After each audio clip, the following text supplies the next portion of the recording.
A widowed millionaire finds his missing blind daughter sitting on a bench, learning Braille from a homeless woman. His shock is mixed with amazement when he sees the girl's smile, something he hasn't seen since his wife's death. Touched by the scene, he makes an invitation that will change the lives of all three forever. If this story interested you, don't forget to subscribe to our channel and tell us what city you're watching us from. We'll keep going. The February wind cut sharply through Boston's historic Back Bay as Matthew Cooper pulled his Tesla into the driveway of his brownstone townhouse. At 35, the tech CEO had everything money could buy, except the one thing he truly needed: the warmth of genuine happiness that had vanished from his home 18 months ago when his wife Jennifer succumbed to a sudden illness. Matthew checked his watch. 3:30 p.m., much earlier than his usual return. He had left an important investor meeting halfway through, driven by an inexplicable urge to see his 8-year-old daughter, Lily. The house was unnaturally quiet when he entered. "Mrs. Patterson?" "Lily," he called out, loosening his tie. The silence that greeted him was unusual. Nancy Patterson, their housekeeper of 5 years, always had classical music playing in the background. Matthew moved through the house with increasing speed. "Lily, Mrs. Patterson?" His voice echoed through the empty rooms, each step quickening with rising panic.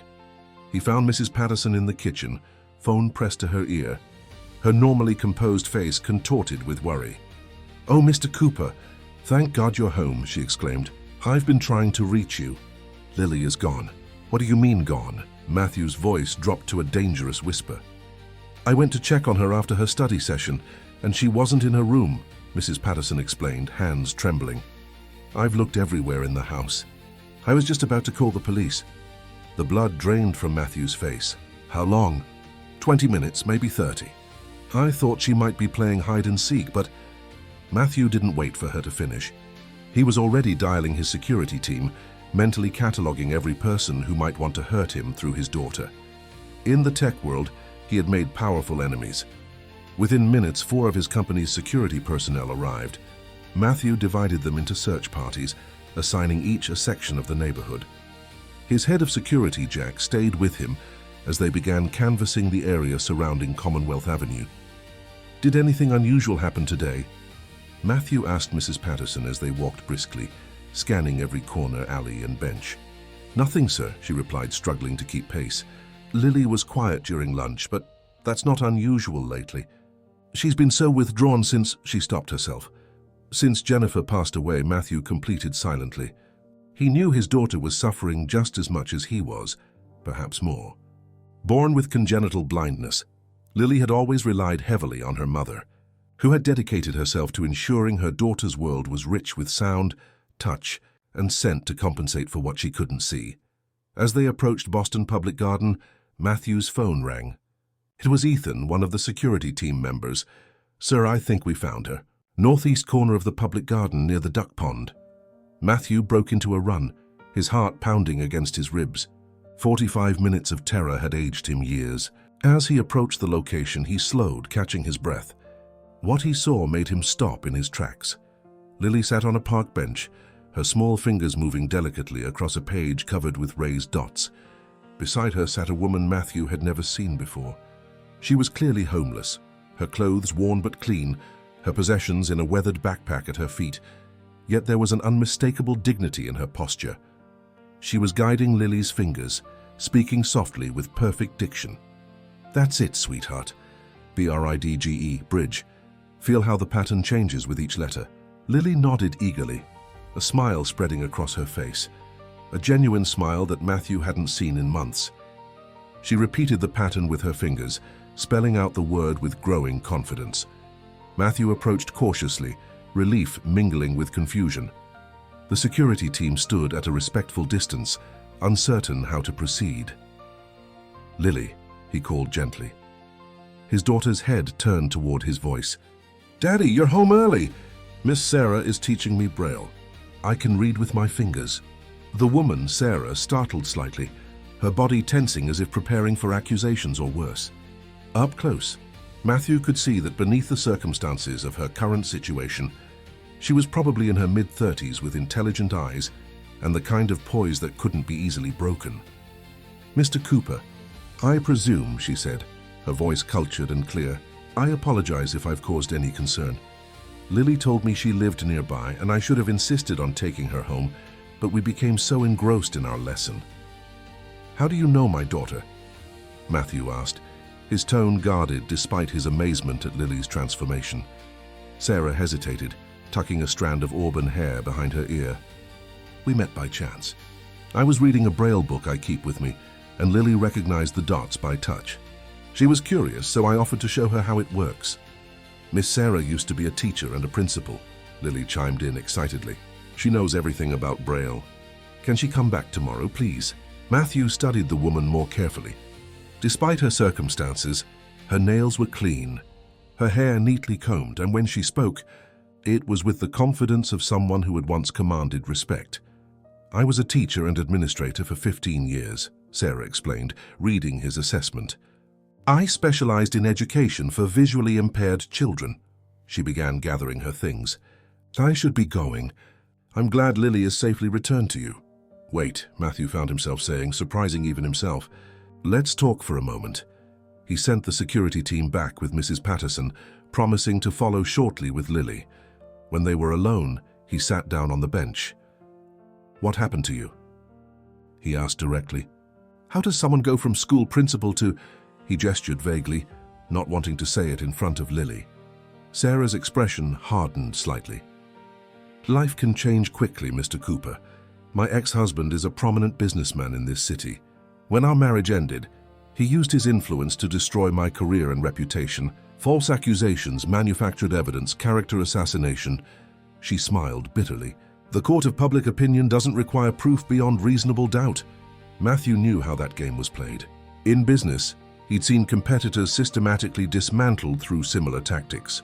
"For the past 8 months, I've been staying in shelters when there's space, or finding safe corners of the city when there isn't," Sarah continued, her voice matter-of-fact rather than self-pitying. "When I can, I volunteer with children who need educational support. It gives purpose to my days." Matthew looked at his daughter, who was still tracing the Braille patterns in Sarah's book, her face alight with concentration and joy. He hadn't seen her this engaged since before Jennifer's passing. An idea began forming in his mind, impulsive, perhaps even reckless, but something about it felt right in a way few things had recently. "Ms. Firestone Siwas, the Maker Fiabatis Winters, Sarah Winters. Ms. Winters, I'd like to make you an offer." Matthew chose his words carefully. "Lily has been struggling since her mother's passing. We've tried various tutors, but none have connected with her the way you seem to have in just one afternoon. Would you consider becoming her private tutor, specializing in Braille literacy?" Sarah blinked in surprise. "Mr. Cooper, I appreciate the offer, but the position would include accommodation at our home, full benefits, and a competitive salary," Matthew continued. "I have a guest suite that would become your private quarters." Sarah's eyes widened. "That's extraordinarily generous, but you know nothing about me beyond what I've told you. People would question your judgment, bringing a homeless woman into your home to teach your daughter." "I trust what I see," Matthew replied simply, gesturing toward Lily, who was still engrossed in the Braille page. "And what I see is my daughter smiling for the first time in months." Lily, sensing they were talking about her, lifted her face. "Please stay, Miss Sarah. I want to learn everything." Sarah's resolve visibly wavered. "May I think about it overnight?" "No need," Lily declared with childish certainty. "Daddy, can Miss Sarah come home with us now, please?" Matthew raised an eyebrow at Sarah. "The boss has spoken." For the first time, Sarah smiled fully, a transformation that revealed a glimpse of who she had been before life had turned against her. "I suppose she has." She hesitated one last time. "Are you certain about this?" "I'm certain that my daughter deserves every opportunity to learn and be happy," Matthew answered. "The rest we can figure out as we go." As they walked back toward the brownstone, Lily holding tightly to Sarah's hand, Matthew felt something shift inside him. Not happiness exactly, but perhaps the first crack in the ice that had encased his heart since losing Jennifer.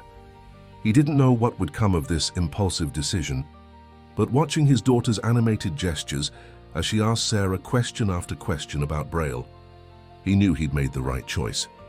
What he couldn't know was how this decision would reshape all their lives, or that the shadows from Sarah's past were already stretching toward his doorstep, ready to test the fragile new beginning they were about to create. If this story interested you, don't forget to subscribe to our channel and tell us what city you're watching us from. We'll keep going. Sarah stood in the doorway of the guest suite, momentarily overwhelmed. After months of shelter cots and park benches, the spacious room with its queen-sized bed and adjoining bathroom seemed impossibly luxurious. Clean towels, still carrying the scent of fabric softener, were stacked neatly in the bathroom. On the bed lay a set of new pajamas and basic toiletries, emergency purchases Matthew had sent Mrs. Patterson to acquire while he and Sarah discussed initial arrangements in his home office. "This can't be real," Sarah whispered to herself, tentatively stepping into the room and setting down her worn backpack, everything she still possessed in the world. The hot shower that followed was her first in weeks. As steam filled the bathroom, Sarah allowed herself a moment of weakness, sliding down the tiled wall to sit on the shower floor, letting the water mix with her tears of relief. 20 minutes later, she emerged transformed, at least externally, her hair clean, her body wrapped in the softest robe she'd ever felt. A gentle knock on her door startled her. "Ms. Winters?" "It's Mrs. Patterson. I've brought you some dinner since you missed the evening meal." Sarah opened the door to find the housekeeper holding a tray with a bowl of soup, fresh bread, and a cup of tea. The older woman's face remained carefully neutral, but her eyes were wary, evaluating. "Thank you." "Mrs. Patterson, that's very kind," Sarah said, accepting the tray. "Mr. Cooper has arranged for some clothing to be delivered tomorrow morning," Mrs. Patterson informed her stiffly. "In the meantime, there are some basic items in the dresser that should fit well enough." "I appreciate that. And I understand your concerns," Sarah added quietly. "I would be suspicious too if I were in your position." Mrs. Patterson's professional facade cracked slightly.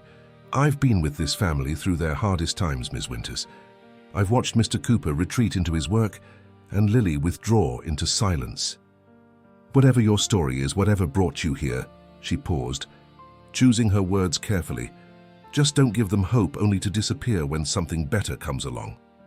Before Sarah could respond, Mrs. Patterson turned and walked away, her message delivered. Later that evening, after Lily had been tucked into bed, Matthew invited Sarah to join him in his study to discuss a plan for Lily's education. The room reflected his personality, organized, precise, with cutting-edge technology seamlessly integrated into the traditional architecture of the historic home.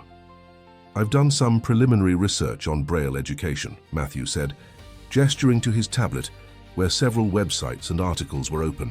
"But I'll defer to your expertise," Sarah smiled. "Most people think Braille is just about literacy, but it's much more comprehensive. It's about building independence and confidence."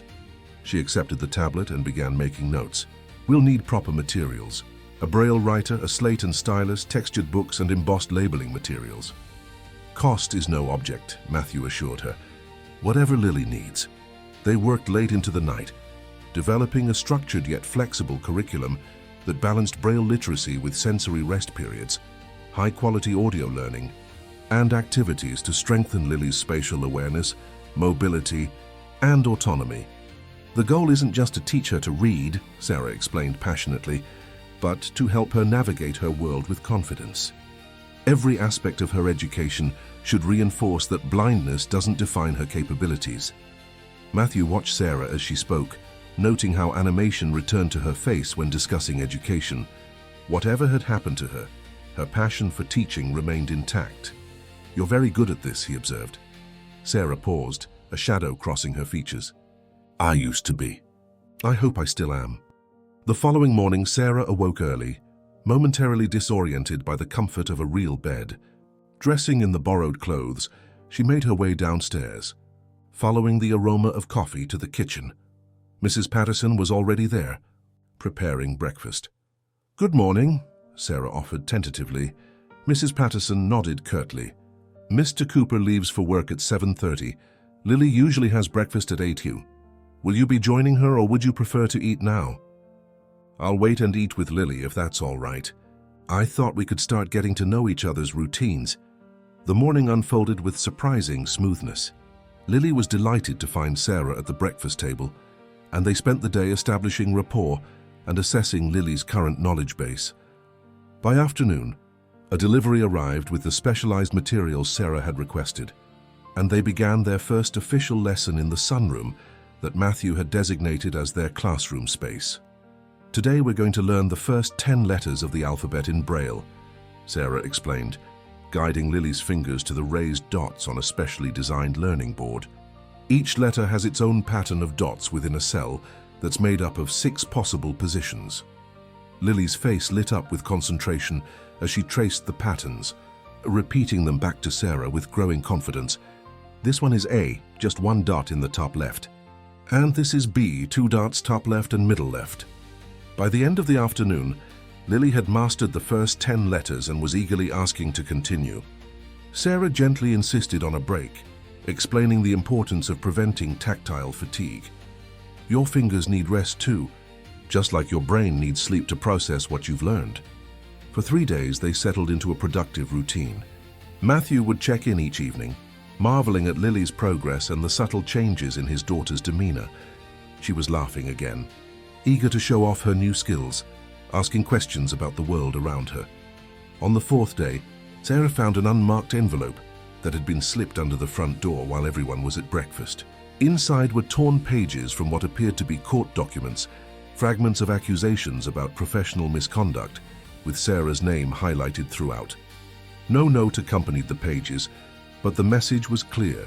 Someone was watching. With shaking hands, Sarah stuffed the pages into her pocket before anyone could see them. Throughout the morning lesson, she maintained her composure, but her mind raced. There was only one person who would do this: her ex-husband, Richard Winters, CEO of Winters Financial Group and one of Boston's most influential businessmen. That afternoon, while Lily was having her rest period, Sarah checked her old email account for the first time in months, using the laptop Matthew had provided for lesson planning. Buried among spam were several messages from unknown addresses, each containing a variation of the same warning: the past doesn't forgive. Leave before you embarrass yourself again. The final email contained a link to an online article from 6 months prior, a character assassination piece filled with distortions about her dismissal from her position as principal. The comments section overflowed with judgments from people who had never met her. Sarah closed the laptop, her hands trembling. She had fooled herself into believing she could start fresh, that the nightmare was behind her. Richard had always been obsessive about maintaining control, even after their divorce. He couldn't stand to see her rebuild her life, especially in a position with a family as prominent as the Coopers. Later that afternoon, during their Braille practice session, Lily struggled with a particularly challenging sequence of dots. "I can't do it," she said, frustration edging into her voice. "My fingers aren't working right." "Try again," Sarah encouraged gently. "Remember, learning is about making mistakes, and I said I can't." Lily cried out, tears welling in her eyes. "It's too hard. I'll never get it." The outburst triggered something in Sarah, memories of Richard's constant criticism, his insistence that she would fail at anything she attempted without him. For a terrifying moment, she felt herself losing grip on her carefully maintained composure. She began, her voice unsteady. "Perhaps we should take a break." She stood abruptly, gathering the materials with trembling hands. "Maybe I'm not the right person to teach you after all." Lily's expression transformed from frustration to fear. "Are you going to leave?" Her small hands reached out, searching for Sarah. "Please don't go." "I'm sorry I got angry." The naked vulnerability in the child's voice pulled Sarah back from the edge. She took a deep breath, steadying herself. "No, Lily, I'm not leaving," she said, taking the girl's hands. "I just think we both need a little break. Learning Braille is challenging, and it's normal to feel frustrated sometimes." That evening, as Sarah prepared materials for an auditory exercise planned for the following day, she found herself whispering, "I don't know if I can survive another fall." The admission escaped her lips unbidden, her voice barely audible. From the doorway came the sound of a throat clearing. Sarah looked up to find Mrs. Patterson standing there, a basket of freshly laundered linens in her arms. The housekeeper's expression had softened from suspicion to something closer to concern. "Is everything all right, Ms. Winters?" she asked quietly. "Yes, of course," Sarah replied automatically, forcing a smile. Just talking to myself, a bad habit from too much time alone. Mrs. Patterson lingered, seeming to debate whether to speak further. Finally, she nodded and continued down the hallway, but not before Sarah caught a glimpse of something unexpected in the older woman's eyes. Not judgment, but compassion. Alone again, Sarah returned to her preparations, her resolve strengthening, despite the fear. She had survived Richard's worst before. She would find a way to protect this new beginning, not just for herself, but for Lily, a child who deserved a chance to learn and grow without shadows from adult conflicts darkening her world. What Sarah couldn't know was that the scattered pages and threatening emails were just the opening salvos in a campaign designed to drive her back to the margins of society, and that the man orchestrating it was already moving his more significant pieces into position. If this story interested you, don't forget to subscribe to our channel and tell us what city you're watching us from. We'll keep going. Despite the growing pressure from the shadows, something remarkable began happening within the Cooper household. What had once been a beautifully appointed but emotionally barren space slowly transformed, filling with sounds and sensations that had been absent since Jennifer's passing. Sarah introduced music into their daily routine, playing children's songs with simple, catchy melodies, while she and Lily prepared afternoon snacks in the kitchen. She taught Lily how different ingredients created unique textures and aromas, the grittiness of sugar between fingertips, the silky feel of melted chocolate, the brightness of lemon zest. Cooking is perfect for developing sensory awareness, Sarah explained to Matthew one evening as he watched them prepare apple slices with cinnamon. It engages all the senses simultaneously: texture, smell, taste, sound, and for those who can see, visual cues. Matthew leaned against the doorframe. Tie loosened, briefcase forgotten by his feet. I never thought of it that way. Most people don't, Sarah replied, guiding Lily's hands as she sprinkled cinnamon. Our society is so visually oriented that we forget how much information comes through our other senses. Later that week, Sarah organized their first sensory treasure hunt. She hid objects throughout the main floor of the house, each with distinctive tactile patterns: a pine cone, a satin ribbon, a piece of corrugated cardboard, a smooth stone. For each item, she created a clue written in Braille that Lily had to decipher to find the next object. The clues aren't just about location, Sarah explained to a fascinated Matthew, who had come home early to observe. They incorporate spatial concepts, cardinal directions, and counting steps.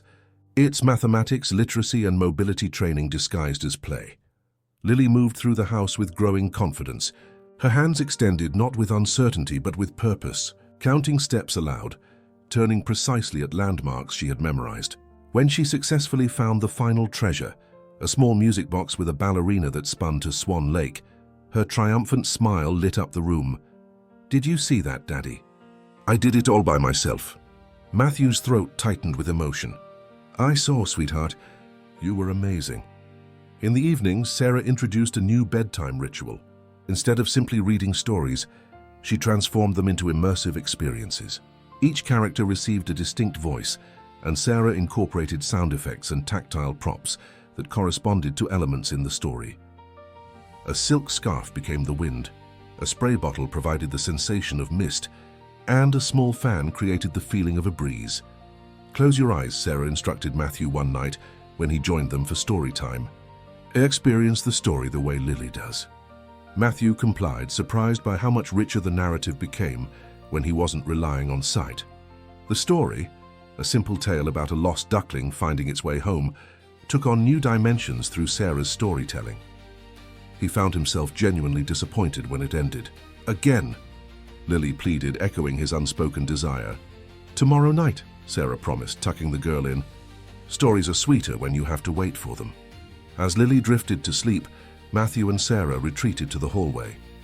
"You're remarkable with her," he said quietly. "I've tried everything. Specialists, therapists, even a child psychologist after Jennifer's passing. No one has reached her the way you have." Sarah's smile didn't quite reach her eyes. "Children respond to authenticity. Lily knows I see her capabilities, not just her challenges." Matthew hesitated, then asked, "Is everything all right? You seem distracted sometimes." For a moment, Sarah considered telling him about the he, Threatening messages that continued to arrive, cutting from a magazine left in the mailbox spelling out, "Leave now." An anonymous online comment on Matthew's company website, questioning his judgment in hiring staff. But the thought of burdening him, or worse, having him decide she wasn't worth the trouble, stopped her. "Just adjusting to all the changes," she said instead. "It's been a transformative few weeks for me too." If Matthew suspected she wasn't being entirely truthful, he didn't press the issue. As days turned into weeks, even Mrs. Patterson's initial skepticism began to thaw. The turning point came when she observed Sarah teaching Lily to navigate the kitchen safely. "Always keep your dominant hand slightly extended at waist level when moving through unfamiliar spaces," Sarah instructed. "Think of it as your personal radar."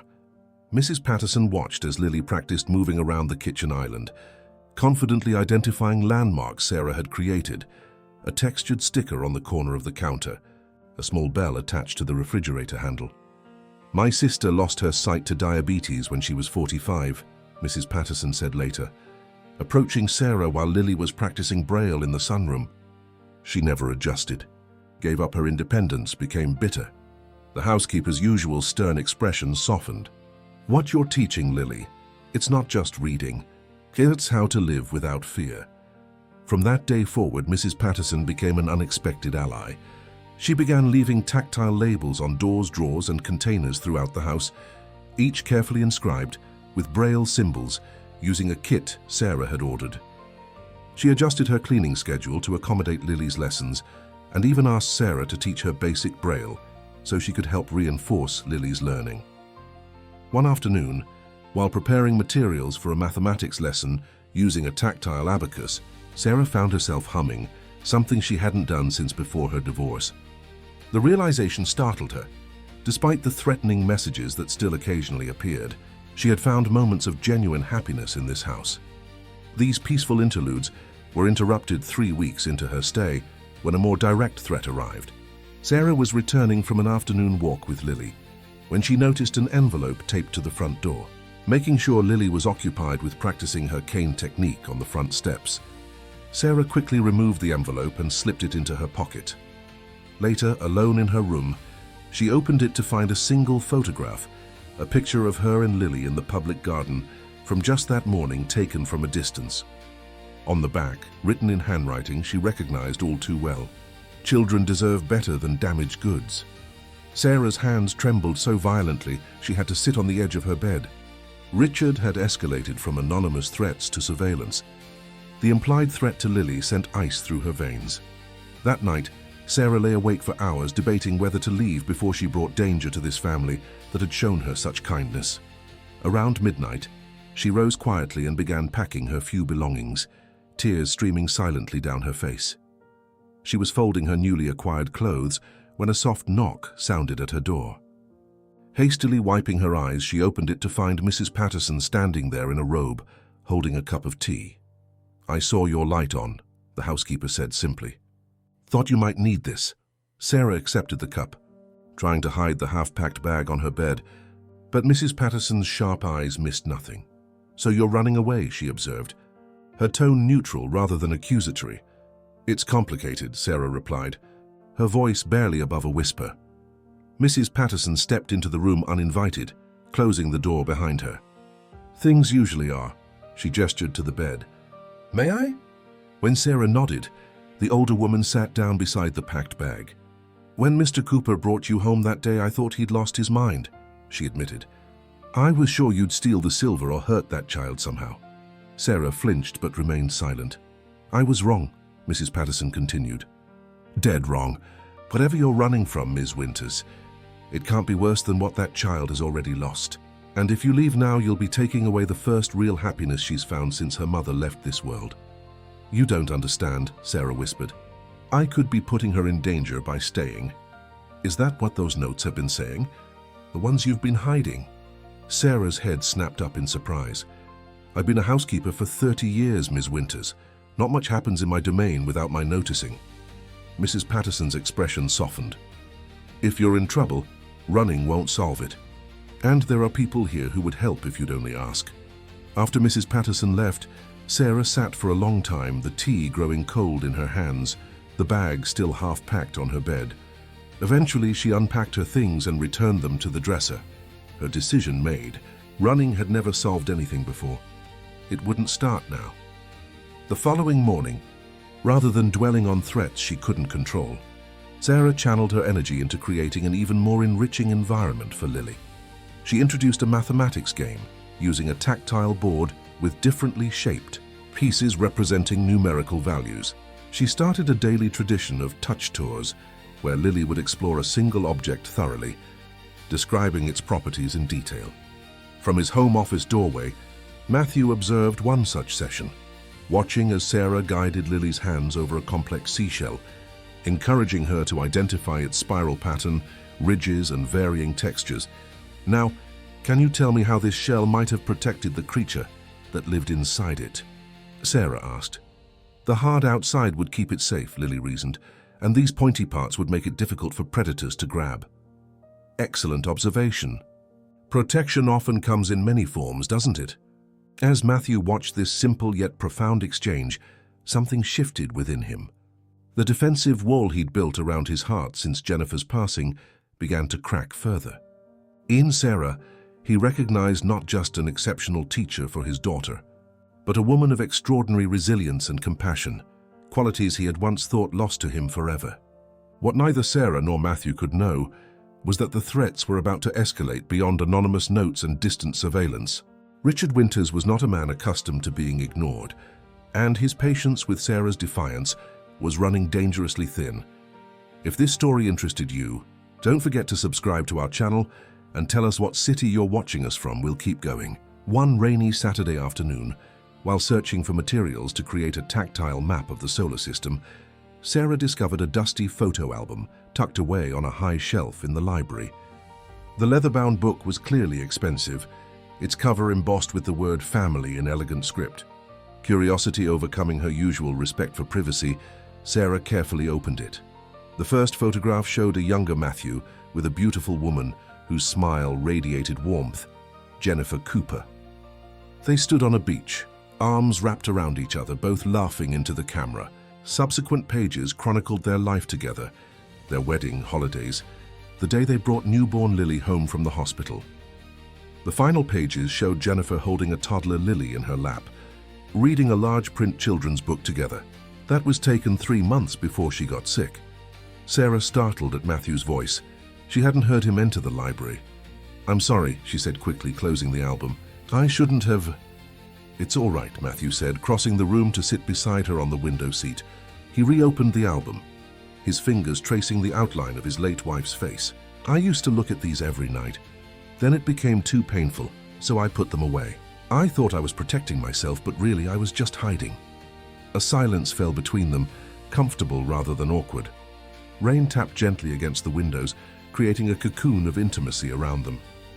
"Tell me about her," Sarah said softly. Matthew's eyes remained on the photographs. Jennifer was incandescent. That's the word that always comes to mind. She lit up every room she entered. When she was diagnosed, she faced it with the same grace she brought to everything else. His voice caught slightly. Her main concern was making sure Lily would remember her. She recorded herself reading every book in the children's section of the Boston Public Library. "Is that why you have so many audiobooks in the house?" Matthew nodded. "Lily listens to them when she misses her mother's voice." He turned a page in the album. Jennifer was a child psychologist, specializing in art therapy. She believed creativity was essential to emotional development, especially for children with disabilities. "She sounds remarkable," Sarah said. She was. Matthew closed the album, a new resolve in his expression. "And she would be deeply disappointed in how I've handled things since she's been gone. I've been so consumed by my own grief that I haven't given Lily the tools to process hers."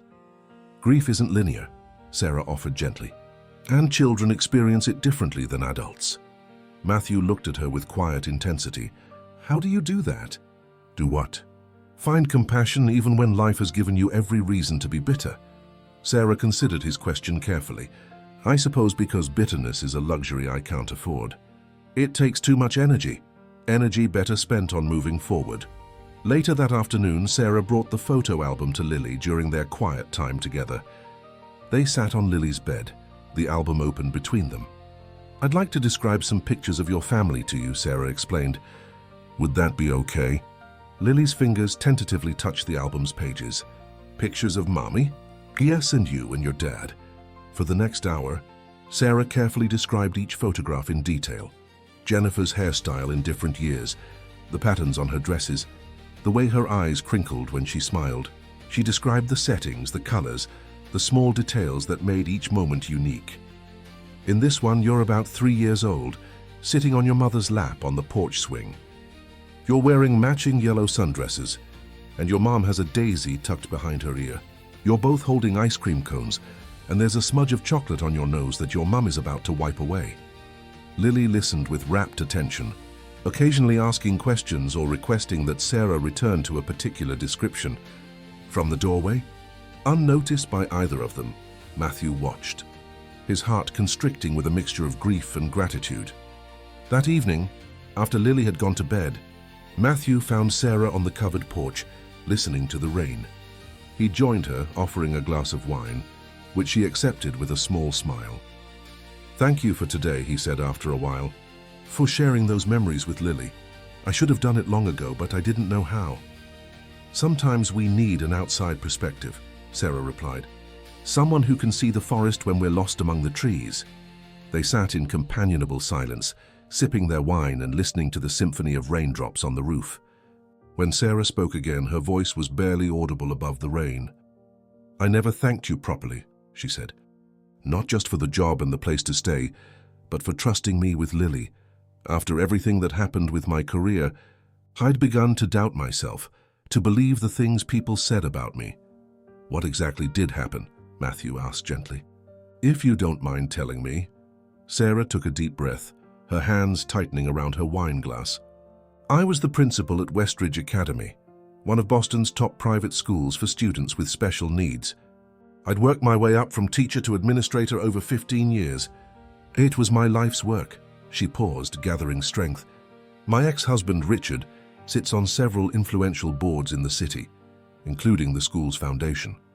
When I filed for divorce after years of emotional manipulation, he couldn't accept losing control. He began spreading rumors that I was misappropriating school funds, that I was emotionally unstable, that I was having inappropriate relationships with staff." Matthew's expression darkened. "But surely there would be an investigation, due process." "There was of sorts, but Richard had already poisoned the well. He donated a new library wing right as the allegations surfaced, making himself indispensable to the board. Former colleagues who I thought were friends suddenly remembered concerning incidents. By the time the formal hearing came, my reputation was in tatters." Sarah's voice trembled slightly. "The worst part wasn't losing my job. It was losing my purpose. Those children needed an advocate, someone who understood their potential beyond their disabilities. Without that role, I felt hollow." Matthew reached across the space between them, his hand covering hers. "You haven't lost your purpose, Sarah. You've found it again with Lily."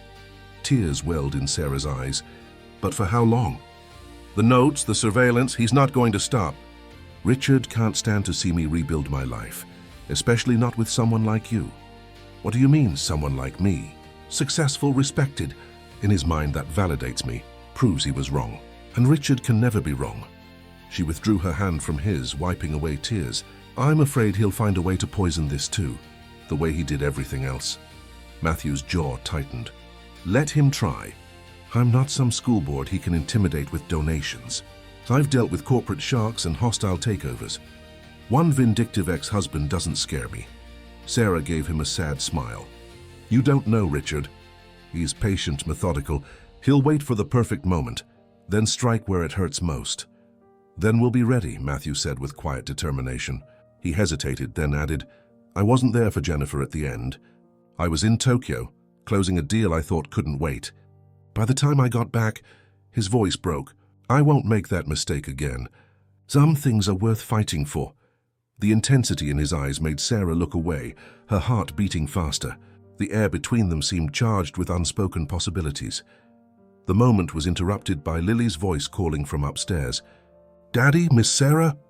"I had a bad dream." They both rose immediately, the intimate conversation suspended. As they climbed the stairs together, Matthew's hand lightly touched the small of Sarah's back, a casual gesture of support that nonetheless sent warmth spreading through her. In Lily's room, they found her sitting up in bed, her unseeing eyes wide with residual fear from her nightmare. "There was a man trying to take me away," she explained as Sarah sat beside her, stroking her hair. "He said I belonged with him, not with you." Sarah's blood ran cold, but she kept her voice steady. "It was just a dream, sweetheart. You're safe here with us." Matthew sat on the other side of the bed. "Nothing is going to take you away from us, Lily. I promise." "Can you both stay until I fall asleep?" Lily asked in a small voice, "like a real family." The request hung in the air, innocent yet laden with implications. Sarah glanced at Matthew, uncertain how to respond. "Of course we can, sweetheart," Matthew said, reaching across his daughter to squeeze Sarah's hand reassuringly. "That's what families do. They stay together when one of them is afraid." As Lily drifted back to sleep between them, her small hand clutching Sarah's, the tutor found herself confronting an uncomfortable truth. Somewhere along the way, her feelings for both Lily and Matthew had deepened beyond professional boundaries. This wasn't just a job anymore, a temporary shelter from the storm of her life. These people had become her sanctuary, her home. And that realization terrified her more than any threatening note ever could, because it gave Richard the perfect weapon, her heart, finally healing, now vulnerable once again. If this story interested you, don't forget to subscribe to our channel and tell us what city you're watching us from. We'll keep going. April arrived, bringing with it Lily's 9th birthday. The milestone loomed large in Matthew's mind. It would be the first birthday since Jennifer's passing, an occasion previously orchestrated to perfection by his late wife. Determined to honor Jennifer's legacy while creating new traditions, Matthew threw himself into the planning with uncharacteristic fervor. "I want to make it special," he confided to Sarah one evening after Lily had gone to bed. "Not just a typical birthday party, but something that celebrates who Lily is becoming." Sarah smiled, touched by his dedication. "Then it needs to be sensory-friendly but still exciting, a celebration that Lily can fully experience in her own way." Together, they designed a party unlike any Matthew had imagined. Sarah suggested textured balloons, some filled with rice, others with small bells, that Lily and her friends could explore through touch and sound. They planned games guided by audio cues rather than visual instructions, ensuring Lily could participate equally with her sighted friends. Matthew handled the invitations and venue, the Garden Solarium at the Boston Children's Museum, which agreed to open exclusively for the private event. Sarah focused on the experiential elements, a touch tour of exotic plants in the solarium, a storyteller specializing in interactive tales, and musicians who would allow the children to feel their instruments' vibrations. 3 days before the party, Matthew approached Sarah with an elegant blue box tied with a silver ribbon. "What's this?" she asked, surprised. "Open it," he urged, an unusual nervousness in his voice. Inside lay a cocktail dress in a deep sapphire blue, the fabric luxurious and flowing. Nestled beside it was a small card in Matthew's handwriting. "For giving Lily back her smile. For giving me back hope. Thank you. Matthew." Sarah's fingers traced the silken material, emotion tightening her throat. "Matthew, I can't accept this. It's too much." "Please," he said quietly. "I'd like you to wear it to Lily's party, not as her tutor, but as our guest of honor, the woman who helped us find our way back to living." Their eyes met, and the current that had been building between them over the past weeks intensified. Sarah found herself unable to look away from the warmth in his gaze. "All right," she whispered, surprising herself with her acceptance. The day of the party arrived with perfect spring weather. The solarium glowed with filtered sunlight, its glass panels casting rainbow prisms across the specially arranged sensory stations. Balloons with varying textures floated throughout the space, while Braille labels identified each activity center. While Matthew greeted guests at the entrance, Sarah helped Lily prepare in a small side room. She had arranged for a special birthday outfit, a dress with subtle tactile elements sewn into the design, allowing Lily to see her own party dress through touch. "Will I look pretty, Miss Sarah?" Lily asked as Sarah fastened a flower clip in her hair. "You look absolutely beautiful," Sarah assured her, guiding Lily's hands to feel the delicate petals of the hair accessory, like a spring princess. "Will Daddy think I'm pretty too? He'll think you're the most beautiful girl in the world," Sarah replied honestly. Lily's expression grew serious. "Miss Sarah, can I ask you something important?" "Of course, sweetheart. Do you like my daddy? Not just as my teacher, but like how princesses like princes in stories?" The directness of the question caught Sarah off guard. Well, your father is a wonderful man," she stammered, grateful that Lily couldn't see the blush spreading across her cheeks. Lily nodded sagely. "I think he likes you too. He sounds different when he talks to you, softer, like how he used to talk to Mommy." Before Sarah could formulate a response, a knock at the door announced Matthew's arrival. "Are my favorite ladies ready? The guests are all here." The party unfolded beautifully. Children moved from station to station, experiencing the celebration through all their senses. At the cake table, Lily read the decorations with her fingertips before the first slice was cut, frosting patterns specifically designed to create a tactile story she could decipher. Musical candles played Happy Birthday when lit, the entire gathering singing along as Lily beamed with joy. When she successfully blew out all 9 candles, the room erupted in applause and cheers. Throughout it all, Sarah remained in the background, helping to facilitate activities but careful not to overstep her role. She had changed into the blue dress Matthew had given her, feeling both beautiful and conspicuous among the casual family crowd. It wasn't until midway through the party that she realized Matthew had been watching her. Each time she glanced up, she caught his gaze following her across the room, a look of quiet admiration in his eyes that made her heart flutter in a way she had thought impossible after Richard's systematic destruction of her self-worth. As the celebration wound down, guests departed with sensory-friendly party favors, small music boxes, scented modeling clay, and storybooks with tactile illustrations. Lily, overwhelmed with happiness and sensory input, fell asleep on the drive home, a contented smile on her face. After tucking her into bed, Matthew found Sarah on the back terrace, still in her blue dress, gazing up at the emerging stars. "Thank you," he said simply, joining her at the railing. "Today was perfect. Jennifer would have loved it."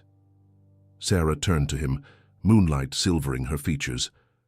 "Lily is an extraordinary child. She deserves extraordinary celebrations." "Yes, she does," Matthew agreed. Then, more softly, "And you look extraordinary in that dress." The compliment hung between them, shifting the atmosphere from friendly gratitude to something more charged. Sarah looked down, suddenly self-conscious. "I've been wanting to tell you something," Matthew continued, his voice gaining a new depth. "These past months, watching you with Lily, seeing how you've transformed our home, it's made me realize that I'm not just grateful to you. I'm drawn to you, Sarah, in ways I didn't think possible anymore." Sarah's heart thundered in her chest. "Matthew, You don't have to say anything," he assured her quickly. "I understand the complications. You work for me. You're focused on rebuilding your life. The timing is all wrong." "It's not that," Sarah said, finding her voice. "It's just, are you sure? After everything I've told you about my past, the ongoing situation with Richard, I come with complications that could affect you and Lily." Matthew stepped closer, his proximity sending a current of awareness through her. "Life is complicated," he said simply. "What matters is finding people worth navigating those complications with."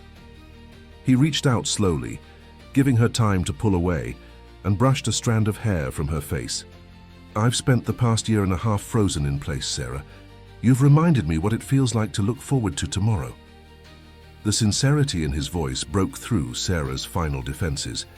She had been fighting her feelings for weeks, telling herself it was inappropriate, that she was just grateful for his kindness, that she was projecting because of her vulnerability. But standing here now, she could no longer deny the truth. "I'm scared," she admitted, her voice barely above a whisper. "Not of you, but of hoping again." of building something beautiful only to watch it be destroyed.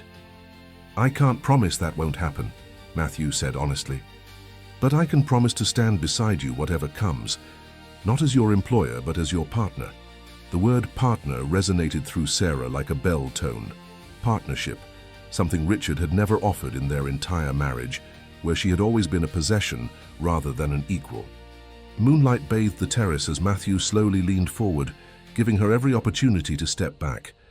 Instead, Sarah closed the distance between them, her lips meeting his in a kiss that felt like coming home after years of wandering. His arms encircled her waist, drawing her closer as the kiss deepened, speaking all the words they had left unspoken over the past months. When they finally parted, Matthew rested his forehead against hers. "I don't want to rush this," he murmured. "Lily needs stability, and you deserve a proper courtship after everything you've been through." Sarah smiled, genuine happiness warming her from within. "I'd like that." They remained on the terrace late into the night, talking about everything and nothing, hopes, fears, favorite books, childhood memories. For the first time in years, Sarah allowed herself to envision a future filled with possibility rather than dread. What neither of them noticed was the distant flash of a camera lens from across the street, capturing their intimate moment in sharp digital clarity.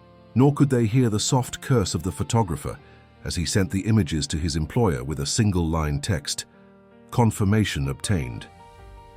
In his penthouse office overlooking Boston Harbor, Richard Winters examined the photographs on his tablet, his handsome face hardening into cold calculation.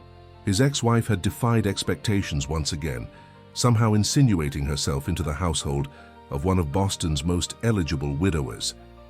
The humiliation of it burned like acid in his stomach. He picked up his phone, dialing a familiar number. "It's time for phase 2, he said without preamble, when his attorney answered. "I want everything we have on Cooper. Business vulnerabilities, personal weaknesses, skeleton collection, and get me that psychologist's report from the custody hearing. I want to review Sarah's documented instabilities." As he ended the call, Richard studied the final photograph, Sarah and Matthew embracing in the moonlight, their expressions revealing the depth of their growing attachment. His lip curled in disgust. "Enjoy your fairy tale while it lasts, Sarah," he murmured to the empty room. "You of all people should know how these stories really end. If this story interested you, don't forget to subscribe to our channel and tell us what city you're watching us from. We'll keep going." The following weeks unfolded like a dream for Sarah. Spring blossomed across Boston, mirroring the cautious flowering of her relationship with Matthew. They moved slowly, mindful of Lily's needs and the delicate balance they were creating. Small moments accumulated. Fingers intertwined during evening walks. Private conversations over late-night tea. Gentle kisses stolen in quiet corners of the house.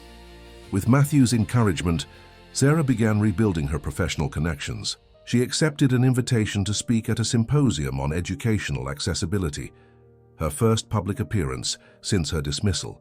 Though nervous, she delivered a powerful presentation on tactile learning methods, receiving enthusiastic feedback from attendees.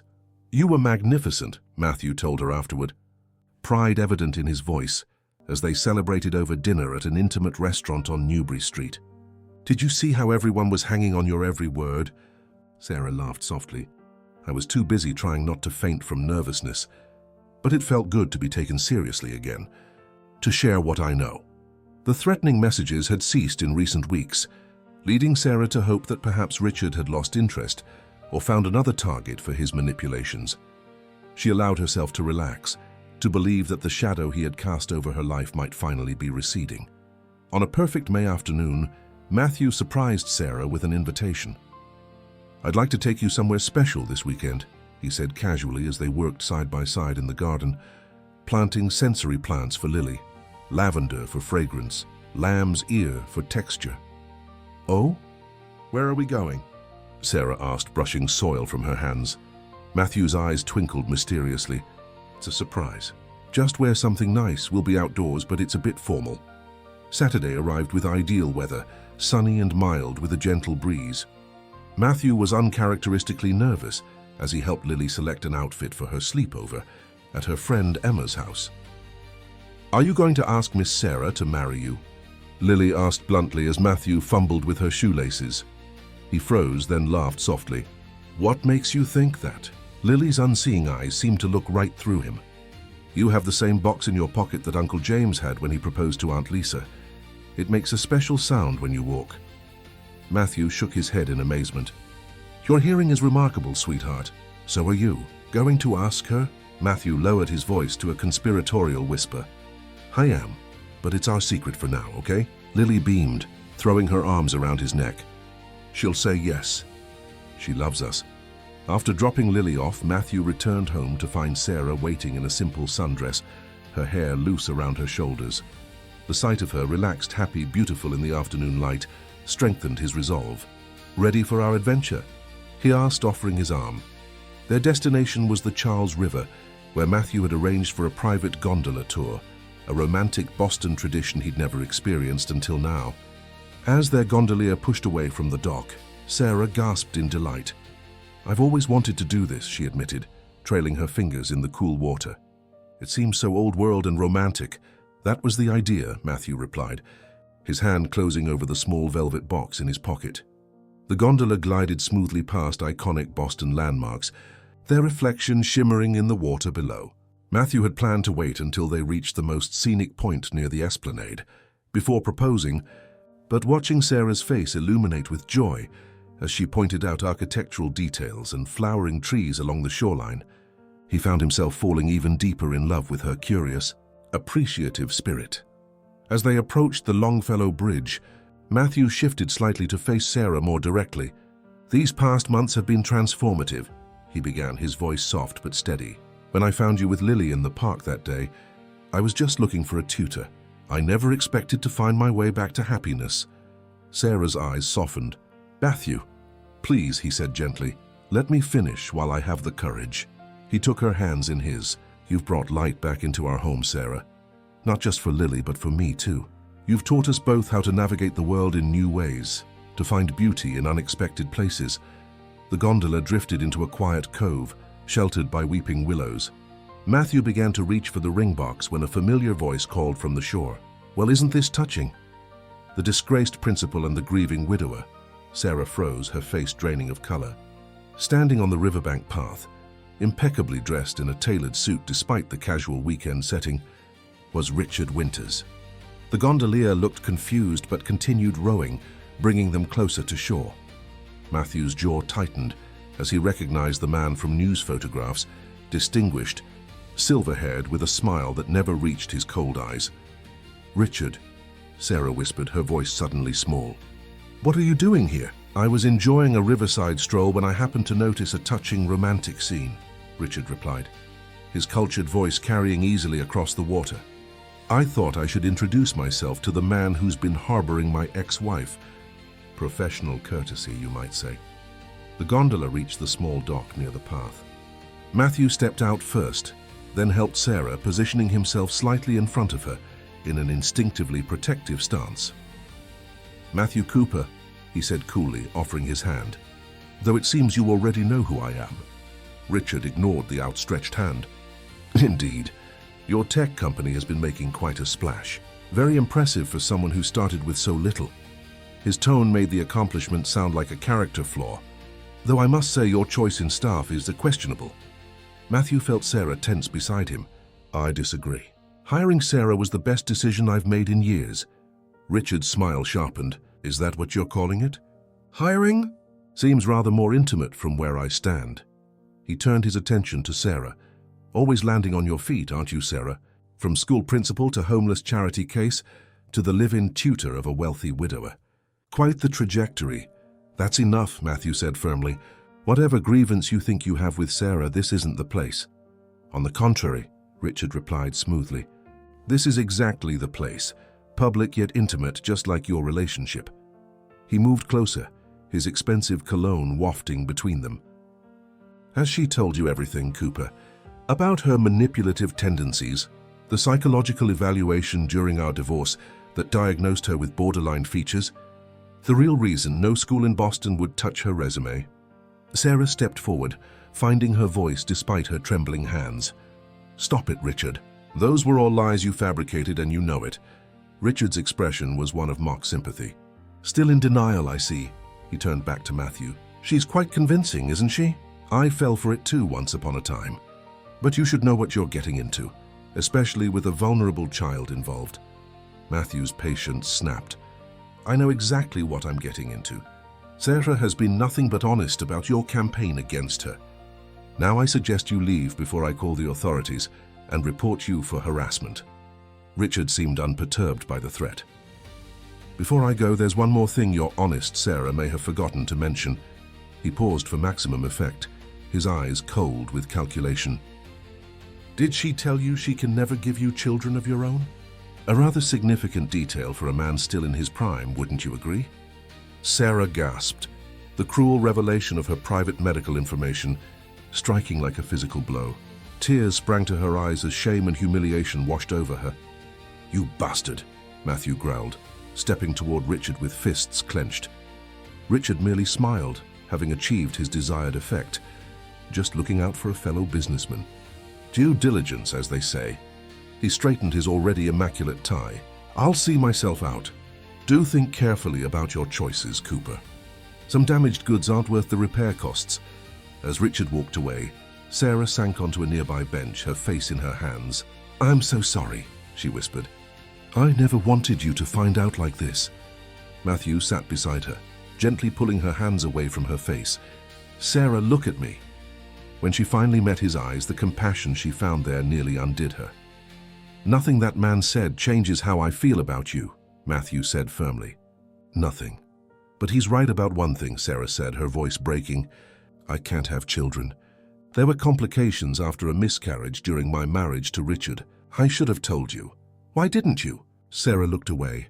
At first, it didn't seem relevant to my position as Lily's tutor. Later, when things changed between us, I was afraid it would matter too much. Does it matter to you? Matthew asked quietly. What do you mean? Do you want more children? Is that important to your happiness? Sarah considered the question honestly. I mourned that loss years ago. What matters to me now is connection, purpose, love, all things I've found with you and Lily. Matthew reached into his pocket, removing the small velvet box he'd been carrying all afternoon. Then nothing has changed. Sarah's eyes widened as he opened the box, revealing a vintage sapphire ring surrounded by tiny diamonds. This isn't how I planned to do this, Matthew admitted with a rueful smile. But I'm not letting Richard Winters script our story. He took Sarah's hand. Our family is already complete, Sarah. You, me, and Lily, we're enough. And if someday we want to expand our family, there are many loving, ethical paths we could explore together. He wiped a tear from her cheek with his thumb. I love you, Sarah Winters. Will you marry me? Be my partner in life, Lily's mother in heart, and my companion through whatever comes next. Sarah looked into Matthew's eyes, seeing nothing but sincerity and love reflected there. In that moment, she made a choice, to believe in this new beginning more than she feared the shadows of her past. Yes, she whispered. Then more strongly, yes, I will. Matthew slipped the ring onto her finger, then drew her into his arms, sealing their promise with a kiss that spoke of protection, partnership, and possibility. Around them, a few passers-by smiled at what appeared to be a romantic proposal by the Charles River, unaware of the battle that had just been fought and won on that peaceful stretch of shoreline. As they walked back to the car, hand in hand, Sarah felt simultaneously lighter and stronger. Richard had played what he thought was his trump card, public humiliation and the revelation of her infertility. Yet here she was, engaged to a man who saw her wholeness rather than her wounds. What are you thinking? Matthew asked, noticing her contemplative expression. Sarah squeezed his hand.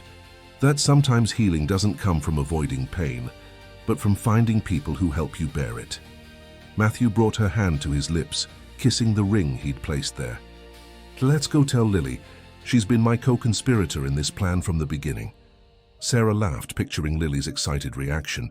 She's going to be insufferable, you know. Taking credit for bringing us together. Well, Matthew conceded with a smile, she's not entirely wrong.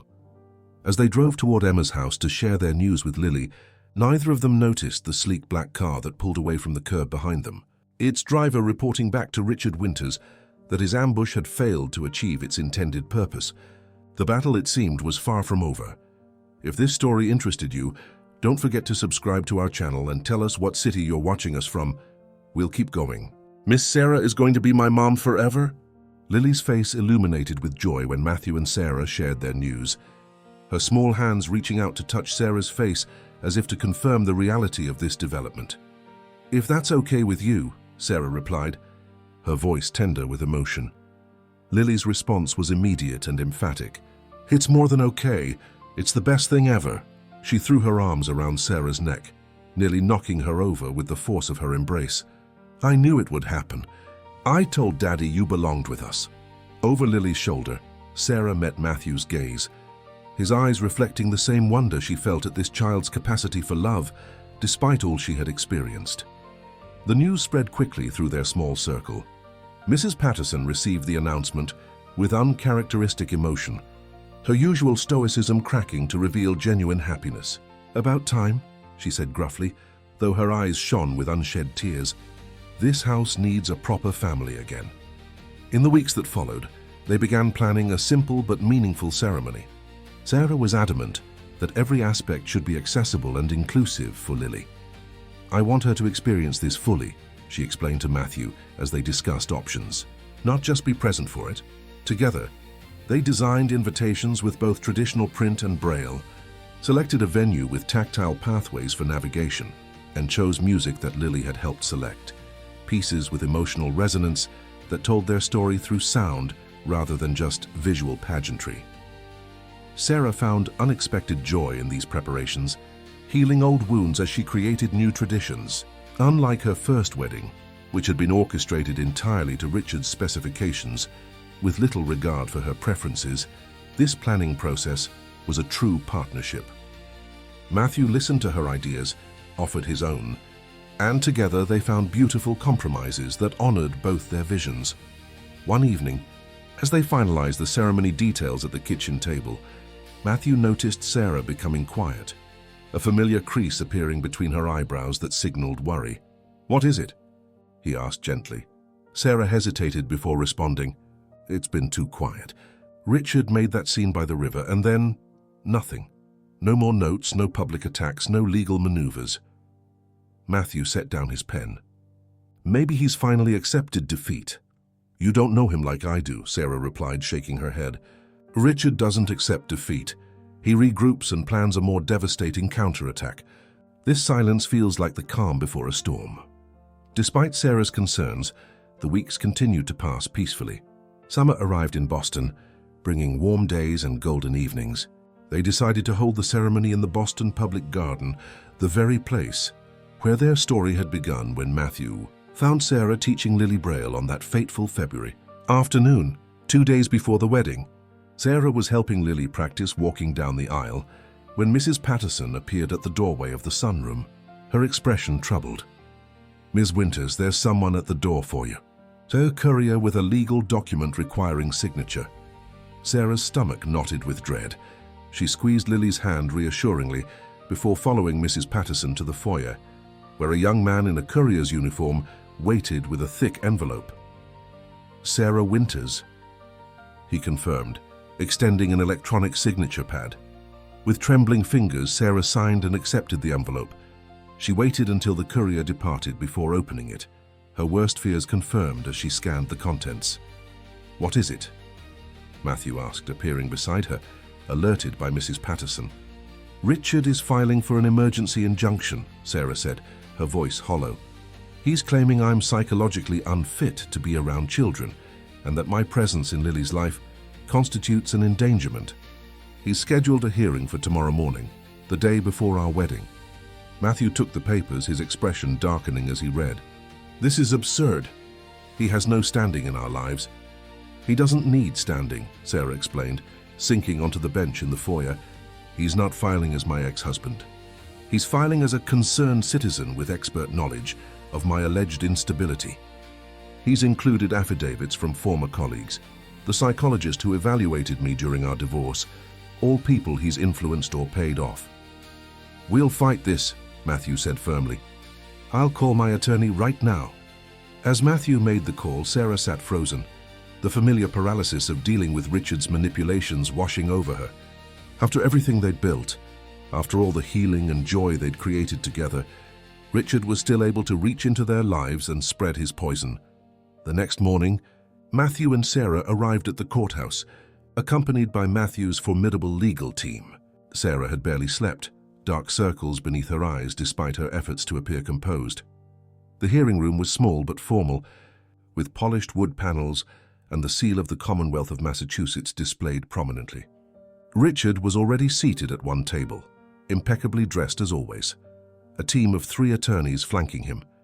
He didn't acknowledge Sarah's presence, but she felt his satisfaction like a chill in the air. As the proceedings began, Richard's lead attorney presented their case with practiced eloquence, painting Sarah as unstable, manipulative, and potentially harmful to a vulnerable child's development. The attorney presented the psychologist's report, carefully edited to emphasize negative assessments while omitting context. When Matthew's attorney rose to respond, he was methodical and prepared, having worked through the night to build their defense. He presented Lily's remarkable progress under Sarah's tutelage, affidavits from educational experts who had observed their work together, and testimony from Mrs. Patterson about the transformation in the household. Furthermore, the attorney continued, we have reason to believe this action constitutes harassment and is being brought in bad faith as part of a pattern of behavior by Mr. Winters toward his ex-wife. Just as the judge seemed to be considering this argument, the courtroom doors opened. All heads turned as a distinguished woman in her 60s entered, using a white cane to navigate the room with practiced ease. Your Honor, Matthew's attorney said, we call Dr. Eleanor Prescott, former Dean of Special Education at Boston University, and the leading expert on educational methodologies for visually impaired children. Richard shifted uncomfortably in his seat as Dr. Prescott was sworn in. Sarah had never met the woman and looked questioningly at Matthew, who gave her a reassuring nod. Dr. Prescott, the attorney began, you recently conducted an independent assessment of Lily Cooper's educational progress under Ms. Winters' guidance. Could you share your findings with the court? The woman adjusted her dark glasses and spoke with calm authority. In my 40 years of working with visually impaired children, I have rarely seen such remarkable progress in such a short time. Ms. Winters has implemented a comprehensive, holistic approach that addresses not just Braille literacy, but emotional well-being, spatial awareness, and confidence building. The child is thriving. And as someone who is blind yourself, the attorney continued, what is your assessment of Ms. Winters' qualifications to teach a visually impaired child? Exceptional, Dr. Prescott replied without hesitation. Ms. Winters understands what many sighted educators miss, that teaching a blind child isn't about compensating for a deficit, but about nurturing different ways of experiencing and navigating the world. The questioning continued, with Dr. Prescott systematically dismantling each of Richard's claims about Sarah's fitness as an educator. When Richard's attorney attempted to cross-examine her, Dr. Prescott's responses were so authoritative and precise that he quickly abandoned the effort. As the hearing progressed, Sarah felt her hope returning. Richard had underestimated her. New support system, people who knew her true character, not the distorted version he had created through his manipulations. When the judge finally spoke, her tone was measured but firm. Having reviewed all evidence and testimony, I find no basis for the injunction requested. The petition is denied. She looked directly at Richard. Furthermore, Mr. Winters, I am concerned about the motivation behind this filing. Should there be further actions that appear retaliatory or harassing in nature, this court will not look favorably upon them. Relief flooded through Sarah so intensely that she nearly collapsed, steadied by Matthew's supportive arm around her shoulders. Across the room, Richard's face remained impassive, but the tightening of his jaw revealed his fury at this public defeat. As they gathered their belongings to leave, Richard approached, his voice low enough that only Matthew and Sarah could hear. This isn't over. You may have won today, but actually it is over, Matthew interrupted, his voice quiet but authoritative. My legal team has prepared a comprehensive restraining order against you, documenting every note, every surveillance photo, every act of harassment. One more move against Sarah or my family, and it will be filed. along with a very public lawsuit that will detail exactly how you've abused your position and influence to terrorize your ex-wife. Richard's confident facade faltered slightly. You wouldn't risk the publicity? Try me, Matthew replied evenly. Some things are worth fighting for, regardless of the cost. Sarah is one of them.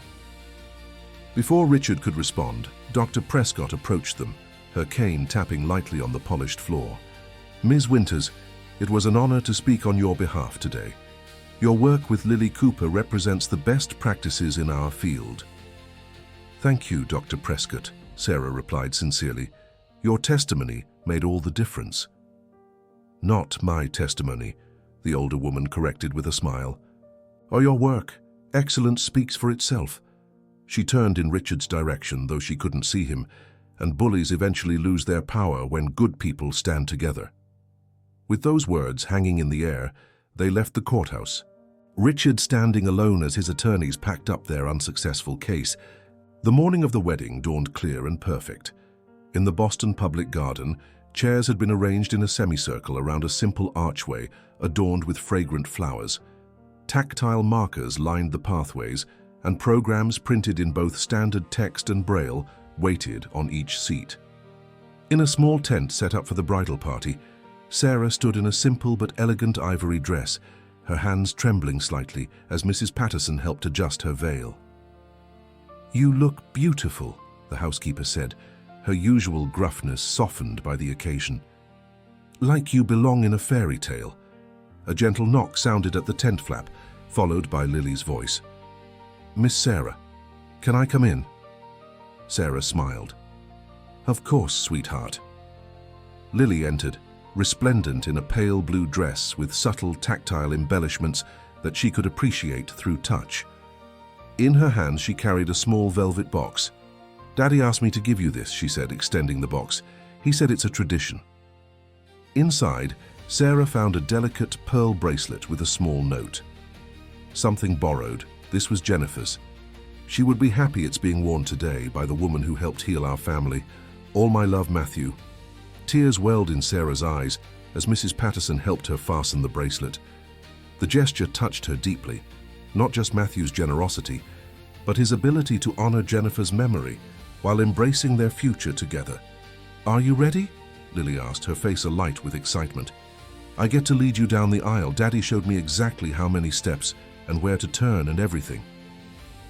Sarah knelt to embrace the child who had changed her life. I'm ready. Lead the way.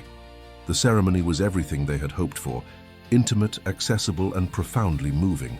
When Lily guided Sarah down the aisle, her small hand confidently leading the way, there wasn't a dry eye among the guests. Matthew waited. Beneath the flower-covered arch, his expression a mixture of awe and joy as he watched the two most important people in his world approach. The vows they exchanged were both spoken aloud and presented in Braille on small cards, allowing Lily to read along as they made their promises. When they spoke of building a life centered on love, acceptance, and growth, the words weren't just romantic sentiments, but principles they had already begun living together. As the officiant pronounced them husband and wife, Matthew and Sarah sealed their union with a kiss that represented not just romantic love, but the culmination of a journey from isolation to connection, from brokenness to wholeness. At the Esau reception held in the garden's picturesque gazebo, Lily insisted on making a toast, carefully rehearsed and delivered with the confidence Sarah had helped nurture. Before Miss Sarah came to teach me Braille, our house was really quiet, she began, her small voice carrying in the hushed space. Daddy worked all the time, and I didn't laugh very much. But Miss Sarah, Mom, she corrected herself with a bright smile, taught us both how to be happy again. She says I read with my fingers, but she taught Daddy and me to see with our hearts. Sarah's eyes filled with tears as Matthew squeezed her hand beneath the table, both of them overwhelmed by the wisdom in their daughter's simple words. As the celebration continued into the evening, with music filling the air and laughter echoing through the garden, Sarah found a moment of quiet reflection. Standing at the edge of the gathering, she watched as Matthew twirled Lily in a dance, their faces illuminated with joy. Mrs. Patterson appeared beside her, offering a glass of champagne. Quite a journey from that park bench in February, she observed. Sarah accepted the glass with a smile. I keep thinking I'll wake up and find myself back there, cold, alone, with nothing but my Braille book and fading hope. Not a chance, Mrs. Patterson replied firmly. Some people are meant to find each other. The universe works in mysterious ways. As if to confirm her words, Matthew and Lily made their way to Sarah, both slightly breathless from dancing. "May I have this dance, Mrs. Cooper?" Matthew asked, extending his hand with a formal bow that made Lily giggle. "You certainly may, Mr. Cooper," Sarah replied, taking his hand and allowing him to lead her to the center of the dance floor. As they moved together beneath strings of twinkling lights, the park where their story began visible just beyond the gazebo, Sarah finally allowed herself to fully believe in this new chapter of her life. Not as a temporary reprieve from hardship, but as the foundation of a future built on genuine love, mutual respect, and the family they had created together. "What are you thinking?" Matthew murmured against her hair as they swayed to the music. Sarah smiled up at him, her heart full. That true love isn't about grand gestures or perfect circumstances. It's about choosing each other every day, especially on the difficult days. It's about building accessibility into our relationships, making space for each person to navigate the world in their own way, with dignity and joy. Matthew pulled her closer. "That sounds like the wisdom of an exceptional teacher." "I'm still learning too," Sarah admitted, "but I think we're pretty good students, all three of us." As the night drew to a close, they gathered their small family to depart, Matthew, Sarah, and Lily hand in hand,